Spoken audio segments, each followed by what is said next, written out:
This is John Paul Rai. I'm coming to you from Tokyo, Japan. Got an article here from Pitchfork, who reports on Marilyn Manson and Evan Rachel Wood once in a while, called Evan Rachel Wood Speaks About Marilyn Manson's Defamation Lawsuit, and she says, "I'm not scared," the actress told the hosts on The View. Well, I mean, if she said she's scared of his lawsuit, that would imply that he was correct and she did something wrong. So, of course, she's going to say, "I'm not scared," because we know she thinks she's got the truth on her side. Well, we shall see. Evan Rachel Wood spoke publicly about Marilyn Manson's lawsuit against her for the first time today on The View. "I can't obviously speak about any of the specific allegations of the lawsuit, but I'm not scared," she said. "I am sad because this is how it works. This is what pretty much every survivor that tries to expose someone in a position of power goes through, and this is part of the retaliation that keeps survivors quiet." But wait, she made the first move. She put the allegations out there. So obviously he's going to defend himself. This is why people don't want to come forward. This was expected. I'd say the main reason people don't come forward is it's hard to prove. Now, that's not actually a fault of anyone. That's just how it is.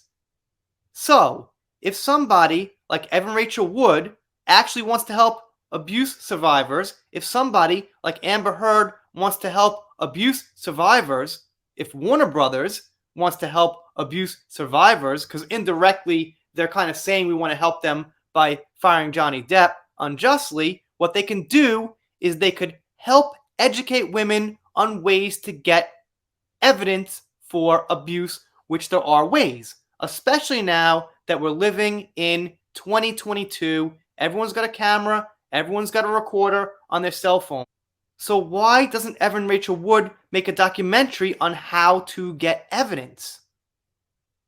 The best two ways, the first two ways, are medical report, police report as soon as it happens. That day, the next day, at least when anything visible is fresh. So you've got to say, women, we know it's hard. I'm an abuse survivor. We know you got to be strong, but what you got to do to fight these people who are abusers is you got to learn to get evidence, because that's the best way we can prove it to society. Not just say they don't believe us, or, or else it's bad for us. No, let's talk about how they can get facts on their side, not saying that people shouldn't believe, because everyone's free to their opinion, after all, to believe what they want or what they don't want to believe. And she continues, "I am very confident that I have the truth on my side and that the truth will come out," Wood said. "This is clearly timed before the documentary. I'm not doing this to clear my name." Well, why did you make a documentary on it in the first place? You're going to make an HBO documentary on someone and expect them not to defend themselves in a timely manner? That's unreasonable. Of course you're going to defend yourself if you've got a documentary made about you without tangible, factual evidence to prove what's going on. I'm doing this to protect people. I'm doing this to sound the alarm that there is a dangerous person out there and I don't want anybody getting near him.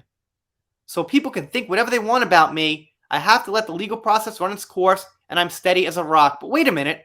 Marilyn Manson's in a good relationship. He has been for a long time. I'm not sure making a documentary about a single person is ringing a bell in any meaningful way. What you want to do is make a documentary, like I said, on how women or men can get evidence of abuse. That would be actually educational and helpful, not putting your name next to someone who's been a huge star and immensely famous for a very long time, which just happens to promote your own name. And it finishes up like this.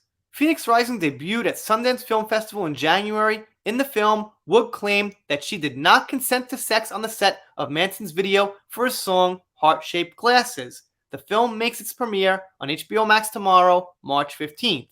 So, since you have no video evidence, but you really want to put images in people's minds, what you're going to do is use a music video that was witnessed by, I'm going to assume, just a ton of people. Without pulling a number out there from the air, a lot of people were there. So I don't even see how it would be possible for that to be non-consensual unless everyone in the room, everyone involved, just sat back and let Manson do this to her non-consensual. Again, it just doesn't seem reasonable. Hey, things that go on behind closed doors, that's got to be, battled out in court. That's fine. No one can definitively say for sure what happened behind closed doors, but this is not closed doors. This is a music video set. So there's going to be witnesses for that. That seems like a really tough claim to prove. You guys, let me know what you think down below. I'm doing shout outs, special thanks, things like that. My main point here to this video is if you really, really want to help abuse survivors and you've got a platform like Evan Rachel Wood or even Esme Bianco or whatever her name is from Game of Thrones or Warner Brothers or Amber Heard, use it for education. But Amber Heard and Evan Rachel Wood are not the best people to give advice on getting evidence, I suppose. If you're not subscribed here, consider it. I'm doing shoutouts, special thanks, things like that. That first heard, pop culture. If you don't subscribe and you've considered it and you still don't, guess I'll be sad. But I'll get over it, make a new video, something like that. We're done here for now. See you next time.